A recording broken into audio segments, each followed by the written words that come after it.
Récit de déconnexion de Charlene Jacques. Travail présenté à Madame Katharina Niemeyer dans le cadre du cours Introduction aux théories de la communication médiatique. Donc, c'est ça, j'ai décidé de remettre mon travail sous forme d'un enregistrement audio parce que je trouvais ça très intéressant d'avoir la possibilité de remettre un travail sous cette forme-ci. Surtout après avoir passé une longue session devant nos ordinateurs constamment pour assister à nos cours, avoir les informations, puis aussi remettre des travaux par ordinateur. Donc, je trouvais ça un peu redondant. Puis, je trouvais que c'était une façon super intéressante et différente de remettre mon travail.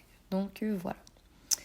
J'ai fait ma déconnexion le 6 octobre 2020 pendant la semaine de lecture parce que je trouvais que c'était le temps idéal, dans le fond, pour avoir planifié de faire ma journée quand je voulais. Puis, c'est ça, dans le fond, pendant la semaine, je m'étais dit, j'avais organisé mes choses en conséquent pour pouvoir faire, je crois que c'était un mardi, toute la journée de déconnexion.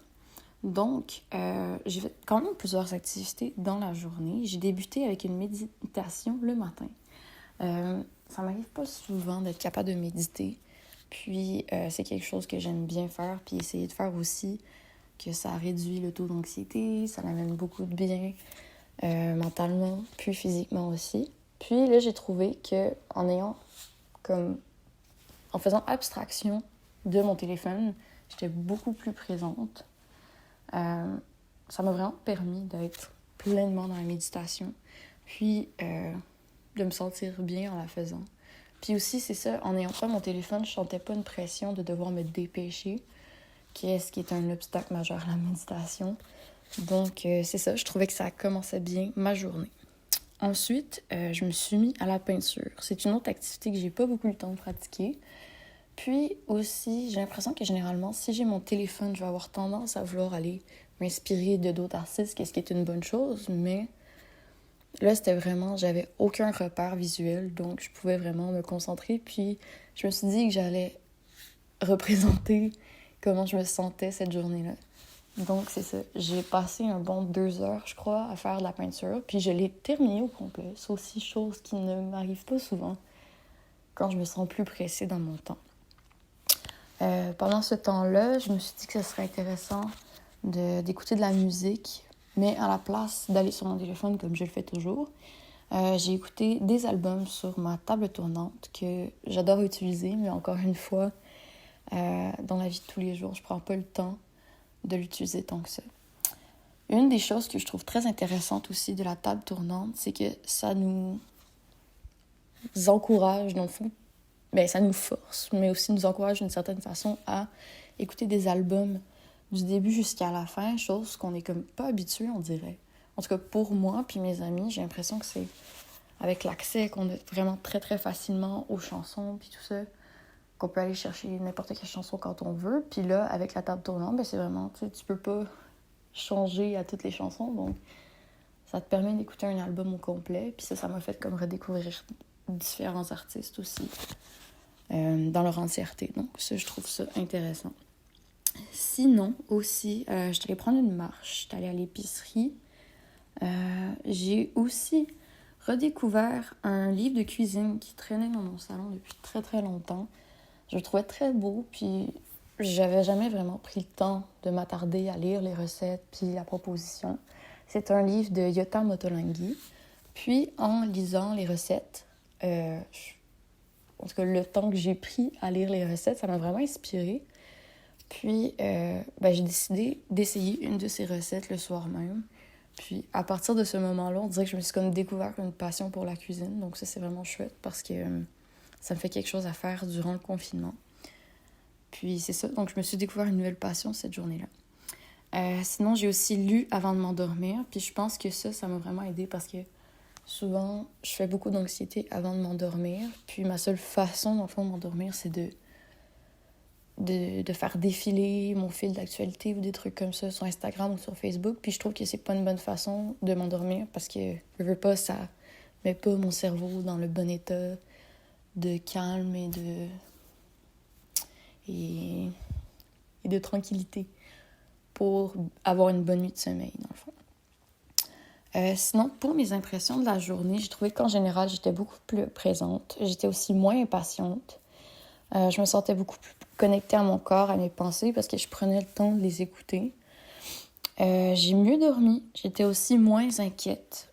J'observais plus mon environnement, parce que dans le fond, j'avais beaucoup de temps de le faire. Donc, comme à l'épicerie, mettons, d'habitude, si j'étais avec ma mère puis elle va chercher quelque chose dans une autre allée, je vais être sur mon téléphone afin de tuer le temps un peu. Puis là, je trouvais que dans le fond, là, j'avais vraiment le temps d'observer les choses autour de moi. Puis ça, je trouvais ça très, très cool.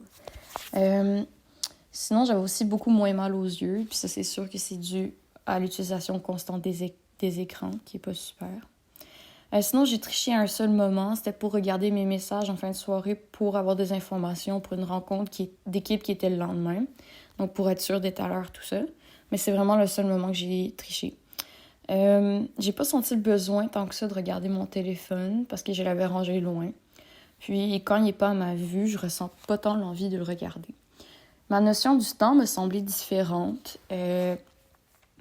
Puis ça, je trouve que c'est un beau lien à faire avec le texte de Hartmut Rosa, qui est Aliénation et accélération vers une théorie critique de la modernité tardive. Donc, elle dit que l'accélération sociale produit de nouvelles perceptions du temps et de l'espace, de nouveaux modèles d'interaction sociale et de nouvelles formes de subjectivité. Puis que dans le fond aussi, c'est ça, ça transforme notre manière de s'orienter dans le temps puis dans l'espace. Puis ça, je trouvais ça vraiment très intéressant parce que c'est vrai que le temps qu'on passe, des fois, on peut se dire, OK, je vais juste aller 5 minutes sur mon réseau, puis finalement, on en a passé 20, puis dans le fond, ils sont conditionnés comme ça, les applications, puis je ne savais pas tant. Puis aussi, cette année, j'ai écouté le documentaire de Social Dilemma sur Netflix qui parle de notre comme, addiction à ces réseaux sociaux, puis comment aussi leur conception fait en sorte qu'on... C'est un peu comme les machines à sous au casino. Puis, dans le fond, ça, je m'en étais vraiment pas rendu compte tant que ça. Puis, en regardant le documentaire, ça m'a vraiment ouvert les yeux là-dessus. Sinon aussi, dans un autre texte, La volonté de présence, la nostalgie du temps prémédiatique de Jean-Sébastien Hardy, il dit qu'une analyse critique du monde dans lequel nous vivons peut néanmoins montrer comment les sevrages de médias sociaux engagent ou souhaitent engager une modification du rapport du temps et au présent en particulier. Donc ça aussi, je trouvais ça très vrai dans le fond.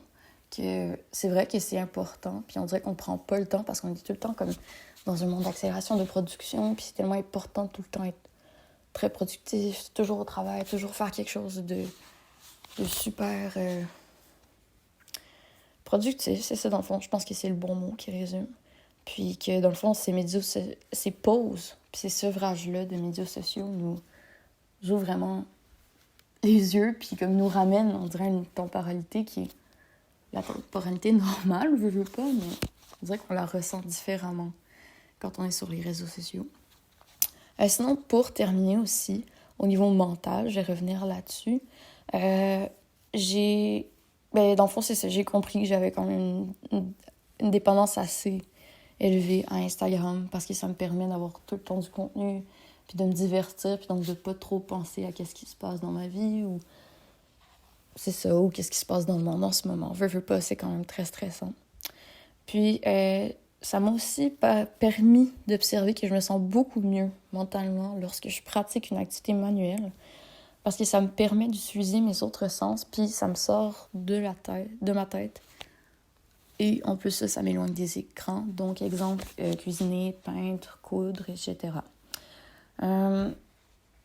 Puis, finalement, aussi, je terminerai en disant que cette expérience-là m'a ouvert les yeux au sens où c'est ça, je passe beaucoup trop de temps sur les réseaux sociaux chaque jour, puis j'envisage d'installer des nouvelles habitudes dans ma vie afin de réduire mon temps d'écran, comme par exemple cacher mon téléphone pour une journée ou une partie de journée. Sinon, peut-être aussi enlever les notifications des applications non nécessaires comme Instagram ou Facebook.